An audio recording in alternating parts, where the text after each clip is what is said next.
السلام علیکم ورحمۃ اللہ۔ سوال یہ ہے کہ ایک سے زیادہ شادیاں کرنے کی شرطیں کیا ہیں؟ دیکھیں، اس میں سب سے پہلا تو عدل اور انصاف ہی ہے۔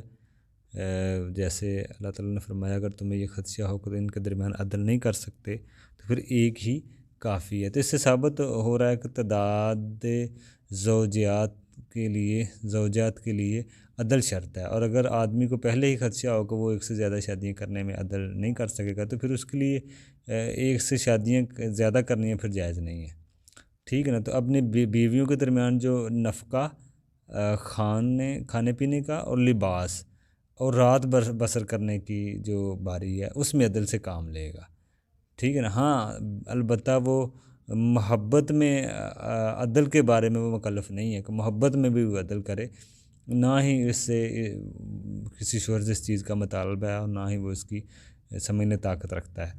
تو یہ اس میں مسئلہ ہے کہ وہ رات کی باری میں عدل کرے گا دونوں کے پاس، اور اگر نان نفقے میں بھی وہ برابری ہی کرے گا دونوں بیویوں میں، یا اس سے زیادہ بھی کرتا ہے تو یہ سمجھ لیں اس کے لیے ضروری ہے کہ وہ عدل سے دونوں پہ عدل سے کام لے، جہاں تک اس کی طاقت ہے وہ دونوں سے عدل کرے گا۔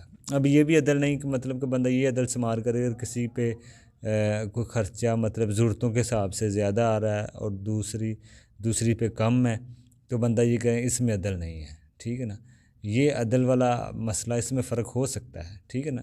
جیسے کسی کے بیوی کے بچے زیادہ ہیں، اس کا خرچہ اس حساب سے ہے، دوسری کا اس حساب سے ہے، یا ایک بیمار ہو گئی ہے اب اس پہ کچھ تھوڑا خرچہ زیادہ آ گیا، اب دوسری یہ نہیں کہہ سکتی مجھے بھی دو، وہ ضرورتوں کے حساب سے کرتا ہے، ٹھیک ہے نا، ایشور کرے گا لیکن عدل سے ہی کہا۔ اب بعض لوگ شادی نہیں کرتے، جی عدل کرنا پڑے گا، اب عدل بڑا مشکل ہے۔ تو عدل تو دیکھیں یہی بیویوں میں عدل والا مسئلہ نہیں ہے، عدل کی بات تو اور بھی جگہ لاگو ہوتی ہے، جیسے سمجھ لیں بیٹی بیٹوں میں، ہاں بیٹی بیٹوں میں جو مسئلہ ہے وہ بھی وہاں پہ تو بھی تو عدل ہے نا۔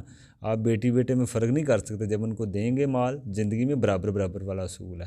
وراثت تو خیر بعد میں ہوتی ہے نا، سنگل ڈبل، زندگی میں برابر ہے۔ نفقے میں فرق پڑ سکتا ہے ضرورتوں کو دیکھتے ہوئے، تو عدل تو اور بھی بہت ساری چیزوں میں ہوتے ہیں۔ بعض لوگ شادی نہیں کرتے، جی عدل کرنا پڑے گا، تو اس خوف سے وہ سمجھتے ہیں عدل پتہ نہیں اس میں کیسا، تو یہ عدل والا اصول اور بھی جگہ میں چلتا ہے۔ تو وہاں پہ تو انسان نہیں سوچتا کہ ہم اولاد ہی پیدا نہ کریں، اولاد میں عدل کرنا پڑے گا، تو بیویوں میں صرف یہ سوچا جاتا ہے۔